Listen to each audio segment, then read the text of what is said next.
All right, here's the mostly finished plaster mold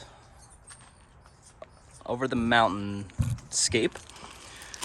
See, it's dried and it's pretty rigid, hard finish. Kind of has some nice mountain texture to it as well, but there's a lot of still porous surfaces here.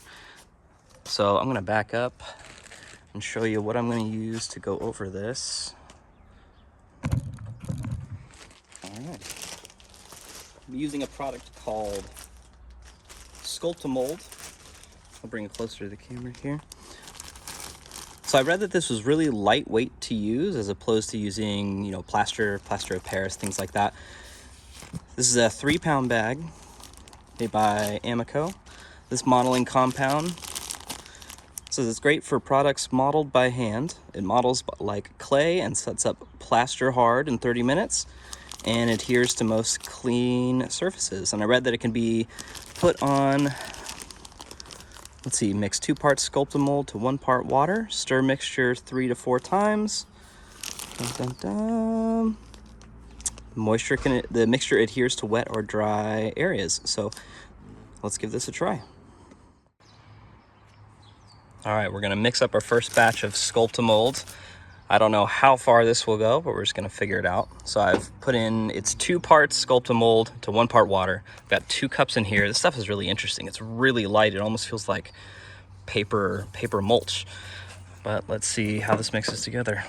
Let's go with our, so 2 cups of the Sculptamold, 1 cup of the water. And it says just go ahead and mix that around. Yeah, that's very paper mulchy.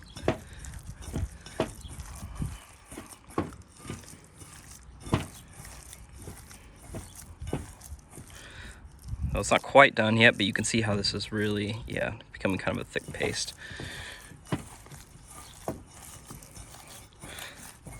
There we go. It almost feels like a dough. All right. What I do have, I brought a little bit extra water here in case I need to thin this out, but also to keep, it said to use, keep your fingers moist while you're molding it kind of on there. So I'm gonna mix this up and then start again. Okay, I finished my first batch of Sculptamold, and we'll just give you a look at, so this is the untouched, just the plain dry plaster cast. And this is after going over it with the plaster, the Sculptamold. First mistake I realized I made, do not make as much as I did, because this stuff got harder than I was able to actually smear it on. So I think I'm actually gonna have how much I make, probably 1 scoop of the Sculptamold to half a cup of water, and just do more frequent batches. What I found is it's kind of forgiving. It's very malleable. It's forgiving if you want to, you know, just get a little bit of water on my fingers. I can come in here and kind of say smooth down some areas if I wanted to. I mean, it's firmed up a little bit here because it's been sitting, but you know, you can smooth over areas if you need to. All right, so I'm gonna give it another try with halving the amount. Let's try that. Okay, going 1 cup.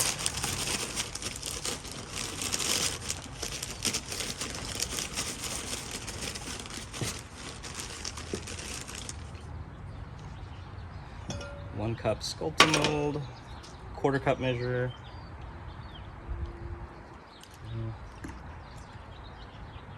Half a cup. All right, I'm gonna go a little bit quicker with this one than I did last time. Try to mix that into a paste really quickly.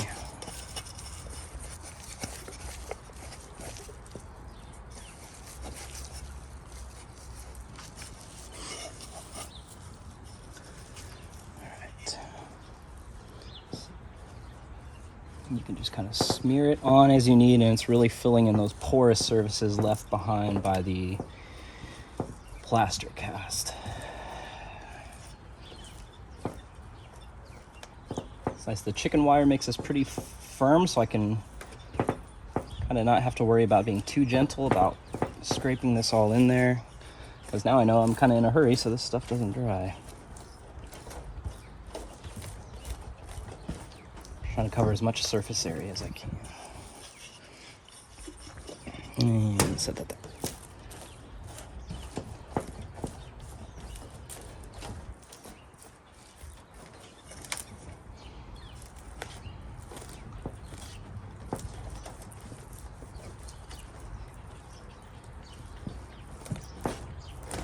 Gets pretty tacky to your fingers, like kind of like a Play-Doh. So I keep a little water over here. So I'm gonna show you a little bit of water on my fingers, and I can really just smooth all that out. Kind of make it give a more natural stone look, I guess, instead of these kind of ridges that are formed if you just use your fingers. All right, I'm gonna go back to trying to get this still on there before it dries. There we go.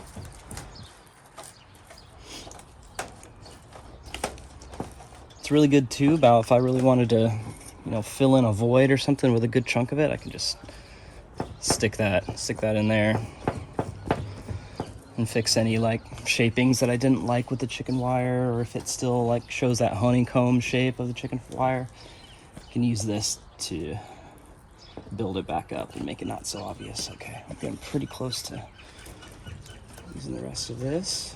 Okay, that went much better than the first time. I got a lot more covered. Just like a good paste to smear on there. Last little handful here. Let's put it, let's put it up here. There we go. There we go. All right, I can say that using 1 cup Sculptamold, 1/2 cup water, that was easier to get on here before it became too firm in the bowl. All right, so I've got a pretty good amount of area covered. Now I might just do that fine tuning with a little bit of water, just kind of here on my fingers. And I'm just gonna clean up any of these weird edges. Good thing this is gonna be a mountain, so it doesn't have to be perfect. Rough is a good look. I feel like Bob Ross. There we go. Happy little Sculptamold. Yeah, that's smoothing over really nicely. Hopefully that detail. I'm gonna try to work in this area. Maybe you can see those ridges. They really kind of get smoothed away. Nice. Nice, I like that. Okay, I'm gonna do a halfway done update of using the Sculptamold. So I've done from this section on the way up to about here. I'll kind of come in a little bit tighter so you can see. Nice, I'm getting kind of a cool texture. Kind of not perfect, but again, it's mountain, so kind of what we're going for. So you can always kind of come back and smooth what you don't like, but it's working out really well. This is kind of the unfinished portion so far, so you can kind of compare differences right there. This kind of opening, this rocky crag sections actually turn out pretty cool, like I like. So remember, train's gonna go in there. I installed a little LED strip light to give us some color, some fun back there. Train will go through here, pass through there, and back out that way. So one tip I did change up. So I was doing the Sculptamold, and the normal ratio was 2 parts Sculptamold, 1 part water. I actually ended up going a little bit more water. So for instance, the last few times I've gone through, I've done 1 cup of Sculptamold and let's see, 2 scoops of 1/4, so 2 of this, 1/2 cup, and then maybe just a little bit more, almost like 1/8 cup more. I found what that does is it helps make it thinner, to spread it easier instead of that thick paste I was dealing with in the first part. Since this isn't going to be, I don't need the structure integrity of its true ratio. I really just need it to be spreadable and fill in these gaps with the plaster mold. So that's been working out. Don't know if it's gonna crack later. I guess we'll just find out.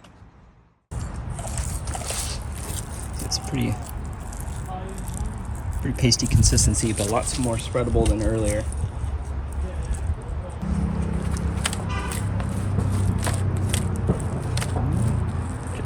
spreads pretty good, just like a paste.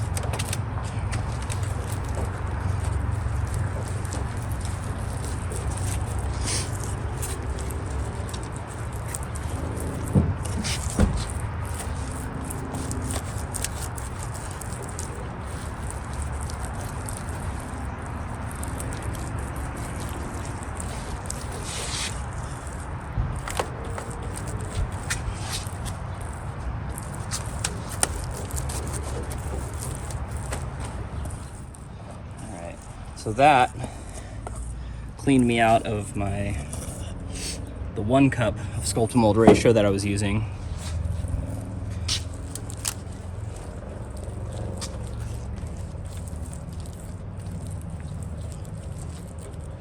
Covered a pretty good area just with that one. I might be able to get this whole thing done with 1 bag, but I bought 2, which my wife is excited about.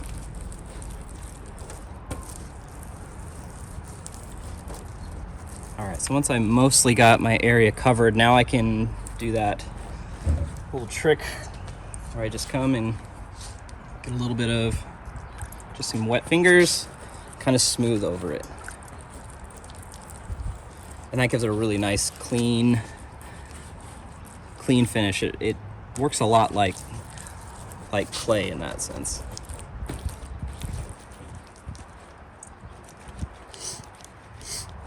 And again, this is all still, it's hardening, but still malleable, especially with getting fingers just a little bit. I might have to work on this one a little bit longer because that's a hard chicken wire ridge here and here. I might build that up later. All right. Nice.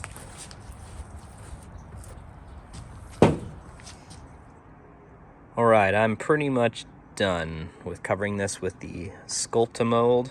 I really liked it. Once I learned to maybe add a little bit more water than the ratio called for, I'd really suggest that if you're covering a lot of space. It was definitely easier to spread around, but try to come up here and you can get a little detail. I mean, I left some hard ridges in there, but I mean, I kind of wanted to look it to, you know, have a real mountain kind of snowfall scape. But I mean, you can see there's some of the texture of the surface area, these flat surfaces where I'm going to have probably some of the houses from the Christmas Village set, probably one in here. And then I'm also, you know, this isn't going to be a permanent structure with the train set. I mean, it's going to have to go away at the end of the year, but I'm going to use a bunch of kind of the fake snow to kind of come up and meet these bottom parts so we don't see little bits of chicken wire and things like that.